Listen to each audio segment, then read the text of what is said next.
Welcome back to Reading Bear. Today, we will take a look at some new revenge stories. And if you enjoyed my content, please don't forget to subscribe to my channel and post some bear emojis in the comments. Let's go! The first one is titled, Contrary to Popular Belief, the Army is more important than a retail job. I worked retail and was also in the Army Reserves at the time. I was working in a town in the north end of my state and my reserves unit was in a larger city to the south. The cost of living was expensive and the pay wasn't great. One day I had enough and called down to a store in the big city that I used to work at, same retail chain, different location. I asked about promotion opportunities down there. Now, when I lived down there previously, the store manager was a good friend of mine. But he moved on to better things and this new store manager was running the place. As luck would have it, he needed someone in a particular role. Pay would be double what I was making. He told me to move on down and start working there as soon as possible, and once I was down there he'd put in the paperwork for the promotion. As part of the planning for the move, I told him that I had my reserves annual training coming up, 3 weeks full-time orders. Now, military service is protected by federal law in the US, so I put in the time off request and he approved it. I worked my tail off for the first month down there, doing all the roles of the higher paying job, but still at my lower pay because the paperwork is still pending. Well, on my last day before military orders, I hurt my knee pretty badly at work. I brought this to my manager's attention, and he told me, if your knee hurts so bad that you need to see a doctor, you will no longer work here. Very illegal and very cool. He then proceeded to tell me that I should lie to my sergeants and say I heard it during my annual training, so that the army would pay for it. So, I leave work early and call HR while on my way to the doctor. I mention his comments, have them note the workplace injury, etc. I start my annual training, and explain to my sergeants that I had an injury at work and am a bit limited in what I can do. I did computer work, so it didn't affect my work abilities at all, just couldn't do much of anything physical. Now, my military work is in what's known as a SCIF, basically an office where top secret stuff goes on. No phones are allowed in the SCIF. At the end of the day, I leave the SCIF and check my phone. Tons of missed calls and texts from my boss about missing my shift. I explain to my sergeant what was going on, and they decide I should bring it to the commander. The whole company was forming up, so we go to the formation area and speak to the commander in front of the company. Midway through explaining, my phone starts ringing. It's my boss. My sergeant grabs my phone and answers on speaker. Explains to my boss that I'm the Army's property, and that I've been instructed to not speak with him until I'm off orders. After hanging up, my commander tells me to take off all day the next day, and deal with our. Flash forward to the end of my orders. I spoke with both our district and regional managers, my boss's boss, and his boss. The district manager gave me his personal cell phone number, and said if I had any issues when I returned to work, to call him immediately. I go in the store on my first day back. Say good morning to my boss. He glares at me and says, "You better learn to shut your mouth." I whip out my phone and call his boss. Explain exactly what my boss just said to me. District manager tells me I can take the day off, with full pay, and that they'd deal with boss. There's a little more to the story. They didn't fire him immediately, but switched me to a different store to get me out of the situation. Even at the new store, old boss was constantly harassing me. Boss at new store was friends with boss at old store, so she decided to cut my hours to 1 day per week. And an hour before my shift, they'd call me and tell me to not come in. Eventually had to take them to court for lost wages and a knee injury, and won. By the time they settled, I was already comfortable at my new, much better, much higher paying office job. The next one is titled, This Police Officer Engaged in a Dangerous Race and Got Exactly What He Deserved. While driving to drop someone off, my radar detector went off. I saw a cop sitting in a parking lot. Dropped off my friend and headed back. The whole way some idiot is tailgating me. Speed limit's 40, I'm doing 45 and he's so close I can't see his headlights. We come up to a traffic circle and he tries to pass me on the right. I sped up and he kept trying. We hit about 80 to 90 with him on the shoulder. Come up to the crest of a hill and I know the cop is right on the other side. I hit the brakes and he flew up over the hill, had to be doing 90 in a 40. I even stopped to let the cop out of the parking lot. Most satisfying thing ever. The next one is titled, He Did It to Himself. Background. I worked in an office for a large supermarket in the UK. We had a team leader who was a prick. He'll be known as Dave from here on. He was never in the wrong and always had the "what I say goes" attitude. He would ask really inappropriate questions if you had been real probing questions that were unnecessary. He was a prick. One day, he got promoted to the team leader of the team above us. They were involved in the data side of things. We thought we had seen the last of him, but he used his data team to run reports on who was doing what. He generally messed with his old team and was universally despised. One day, we had an issue with pricing in our stores. Meat was going through the till at twice the normal price. No biggie, these things happen from time to time. In our stores, we have a policy: if we overcharge you, you get double the overcharge back. So, say a leg of lamb was $28 and you got charged double $56, you'd get the $56 as double the overcharge and you got to keep the product. Now, Dave, knowing this, went shopping after work. He put every meat he could think of in his shopping trolley. Once he got to the checkout and acted as if he was a genuine customer, they sent him to customer service. Now, the prick had always been so self-important failed to realize the girl behind the counter used to work in our office. She saw him and made some excuses and spoke to her manager. She basically said to the manager, "This guy's pulling a fast one." He agreed. The manager, "I understand you have been overcharged on some meat." Dave, "Yes, and I want the refund on double the difference." Manager, "Did the lady behind the till tell you about the overcharge before the items start scanning?" Dave, "Yes, she did, and I was told to come here." Manager, "If you were told before the items were scanned that we had this fault, all we can do is give you back what you have been overcharged. Now 90% of people get double the difference. We only pull out this policy if someone has clearly done it to scam cash, and we're totally legally allowed to do this." Dave, "This is ridiculous. I know the policy. I manage the store's policies throughout the UK." Manager, "Excuse me, but how do you manage the policies?" From what I'm told, this was said in a condescending way to get a rise out of Dave. It worked. Dave, "I work in head office and I'm not some little skivvy either." Manager, acting like he was going to jump through hoops for this idiot, "Oh sorry sir, can I take your staff card?" Dave, "Yeah, here it is." Manager, "I've just got to go to petty cash and sort this for you." Dave, "No problem." The manager proceeded to phone us. Lo and behold, it was his old team that picked up the call. The first thing he asked was, did we have a manager who worked here by the name of Dave, and could he speak to Dave's boss? Dave's boss took the call and said to the manager at the other store, "Can you ask Dave to come into your office? I need to talk to him." He was fired on the spot due to fraud against the company. I heard he was working for Domino's Pizza, a bit of a come down from a $40,000 a year job. The best part, staff found out which Domino's he worked in and would go in and order meat feast pizzas, making sure they got all the extra meat they ordered. The next one is titled, He Made Sure Those Kids Were Taught a Very Valuable Life Lesson About Patience. I was living in a Middle Eastern country a few years back.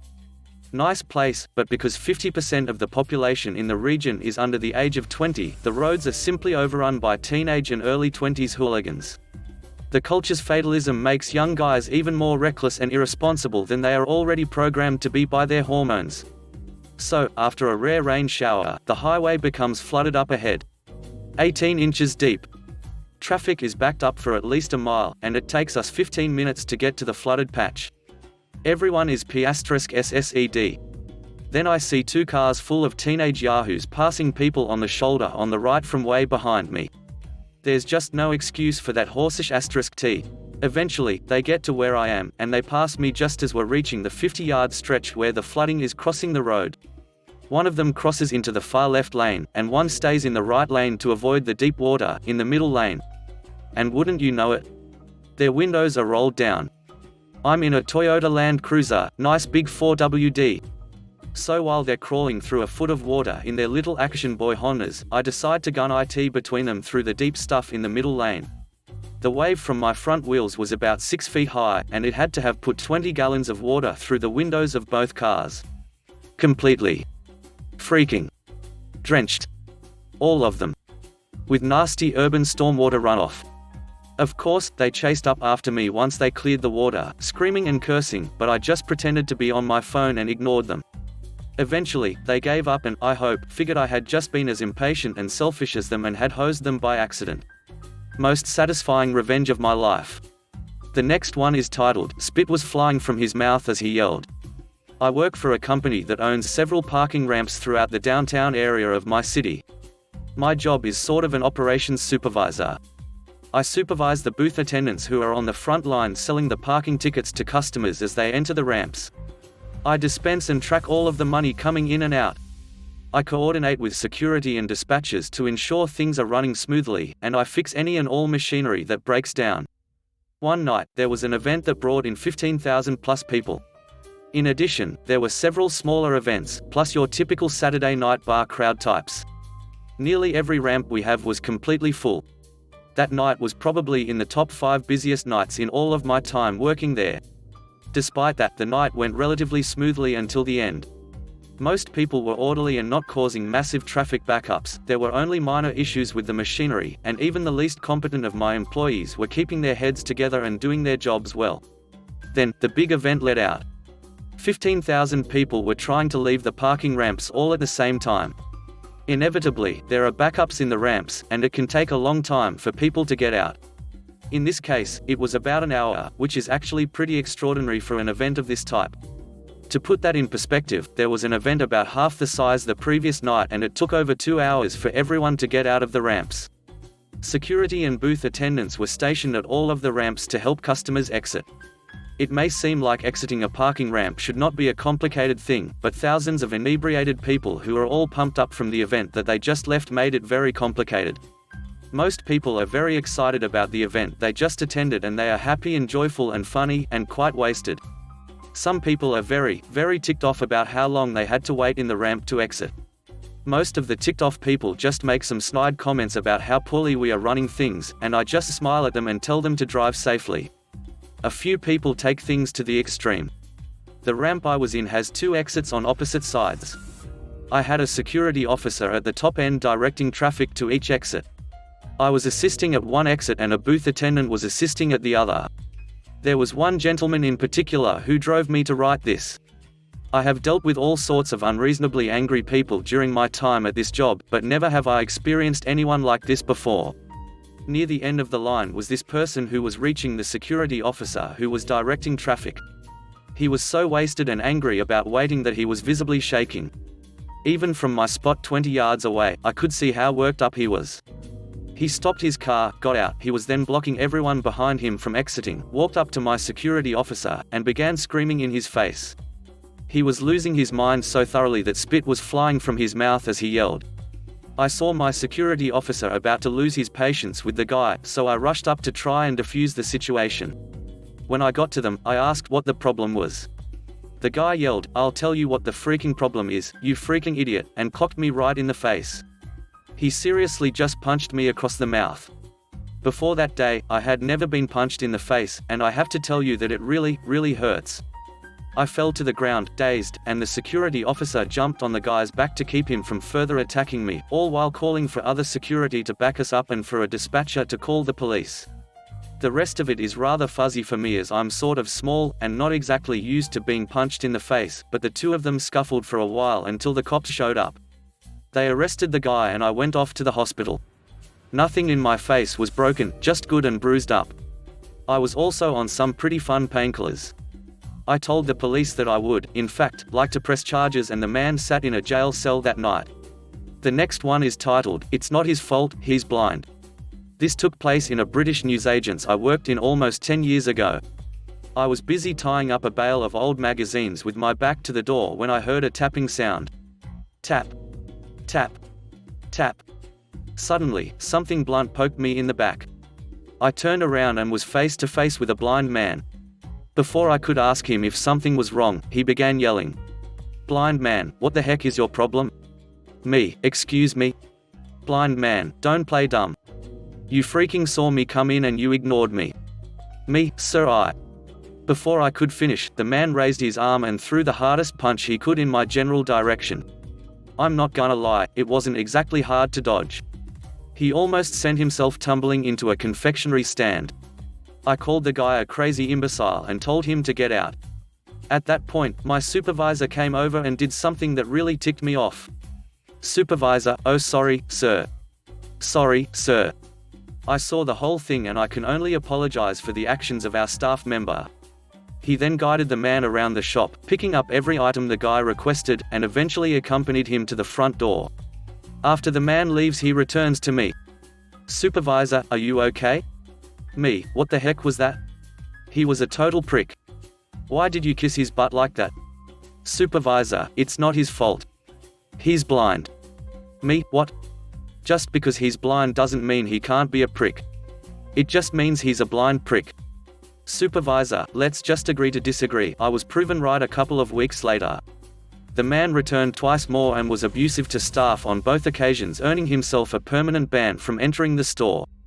He was also well known to the local police as he was barred from both the nearby railway station and several other shops in the area for similar incidents.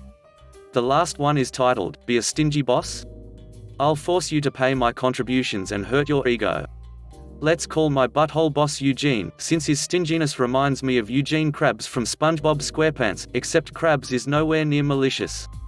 In order to display the full satisfaction of this revenge, I will have to describe a few, but not limited, things Eugene did that entitles him to be a complete jacker ***.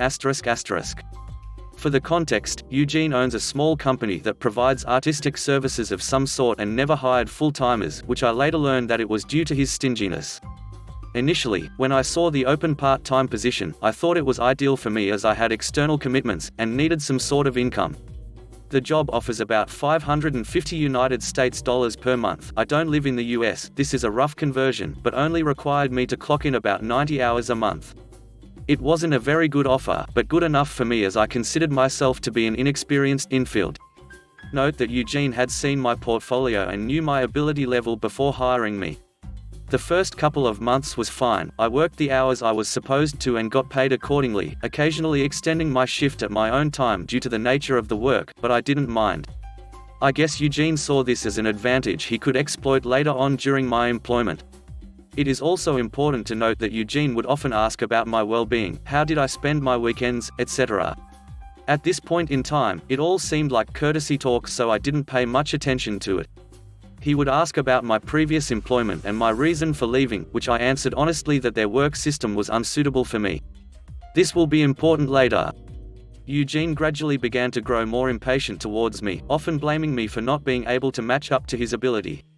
Remember when I was inexperienced, thus the pay rate? Eugene had over a decade of experience in this expertise and he expected me to be at his level when I was only 3 months in. The stress was intense and I began working longer hours just to keep up and produce work at the best quality I could. I was under the belief that if I worked hard enough, my effort will speak.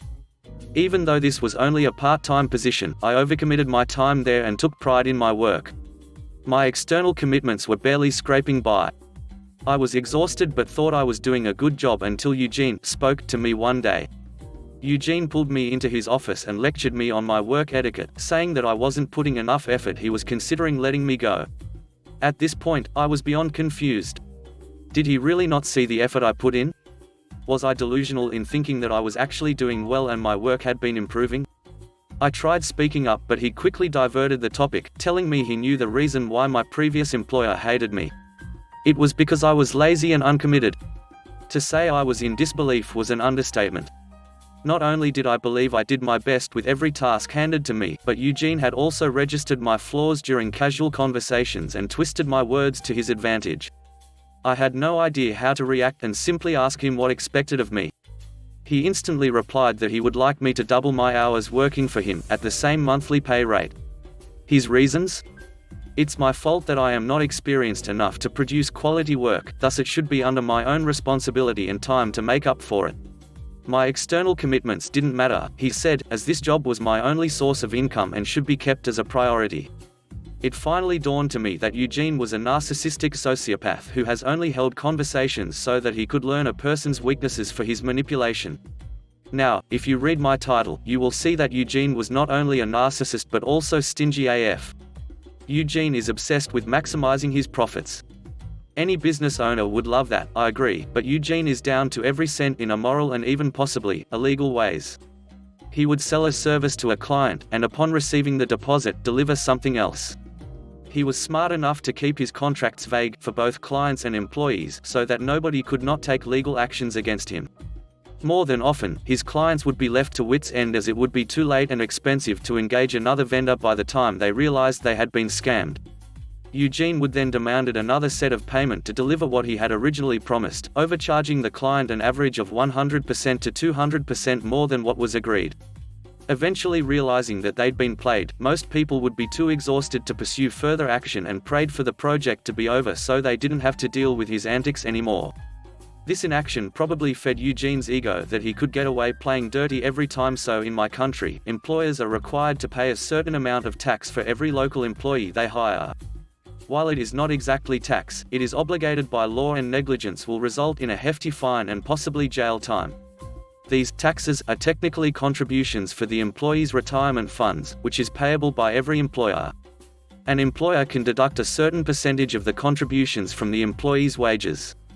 This law has its own complications since there are a certain group of people exempted from it, such as students or interns. Now, Eugene is the classic example of a narcissist who thinks that he is smarter than everyone else. He felt that he was smart enough to evade the law by drafting a contract with vague details to protect himself, and was deluded enough to believe that everyone would believe him as long as he sounded convincing. In other words, he thought of people as sacks of potatoes with no opinion of their own. If anyone was to have a perspective, it had to be his way or the wrong way. I stayed in Eugene's company for about 4 months, before I felt too mentally overwhelmed. On the day that I left, I called in to check on my contribution account, and just as I had expected, Eugene hadn't paid a single cent over the past 4 months. The officer on the other end of the line asked if I would like to report this as a case. Guess my answer. A week later, I received an update from the contribution board, saying that Eugene had disputed my case, claiming that I was only an intern and thus, exempted from the law. This jerk was playing dirty as a last attempt to steal from me. As I had mentioned, Eugene thought of himself as a smart man, and probably felt that the officer would rule the case in his favor since he had world-class convincing skills and his vague contract would have protected him either way. Fine, Eugene.